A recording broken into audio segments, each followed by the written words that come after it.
오늘 함께 보실 하나님 말씀은 잠언 8장 11절 말씀입니다. 읽겠습니다. 대저 지혜는 진주보다 나으므로 원하는 모든 것을 이에 비교할 수 없음이니라. 아멘.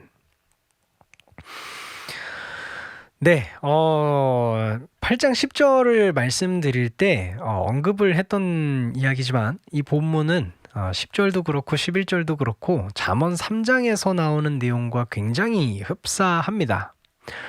오늘 본문은 3장 15절과 되게 유사한데요.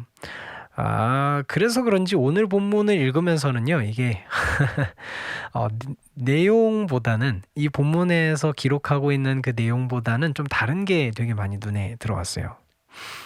오늘 말씀이 3장 15절과 비슷하다고 말씀드렸잖아요. 그런데 거기 있는 내용과 되게 뭐라 그래야 될까요? 좀 차별화되는 지점이 하나 있습니다. 무엇이냐면 맨 처음에 나오는 이 대저라는 표현이에요.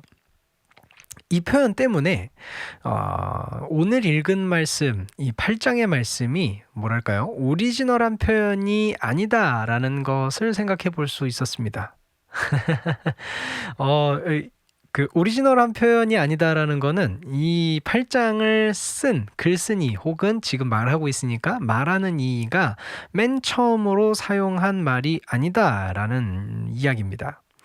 어딘가에서 쓰여지는 이야기를 차용해서 누군가가 먼저 사용한 표현을 가지고 와서 오늘 말씀에서 인용했다는 겁니다.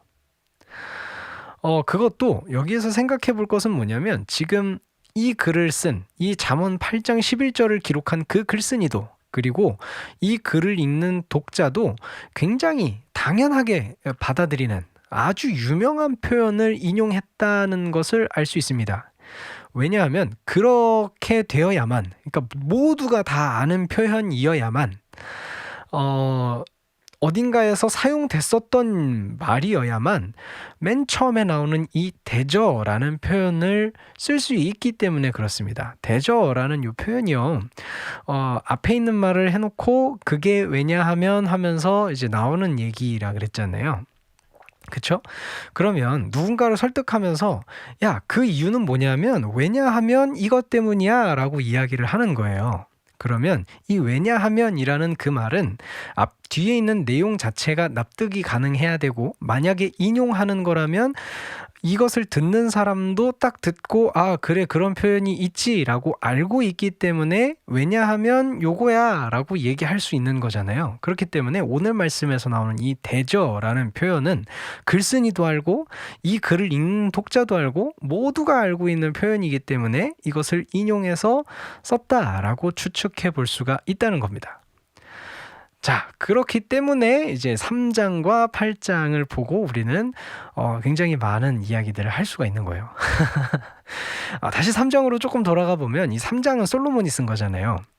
이 솔로몬이 3장에서 이 표현을 처음으로 사용한 건지 아닌지는 사실 알 바가 없습니다. 이게 솔로몬이 처음으로 사용해서 그것이 널리 퍼졌는지 아니면 이미 모두가 알고 있는 것을 솔로몬이 가져다 썼는지는 사실 잘 모르겠어요.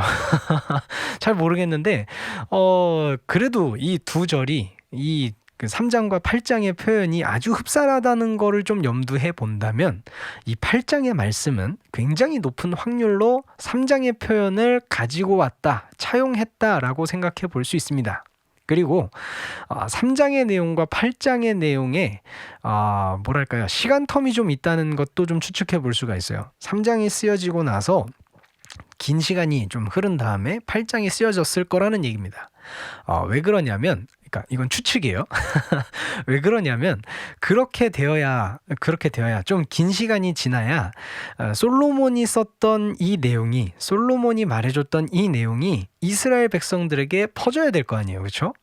뭐 글로 쓰여져서 이렇게 널리 읽혀졌을 수도 있고 아니면 솔로몬이 했던 이야기를 이제 아들을 통해서 궁궐을 통해서 이렇게 가르침으로 전해졌을 수도 있고 그만큼의 시간이 흘러야만 모두가 아는 표현이 되기 때문에 3장에서부터 8장이 쓰여지기까지는 어느 정도의 시간이 흐른 뒤에 그 8장이 쓰여졌다는 이야기인 거죠.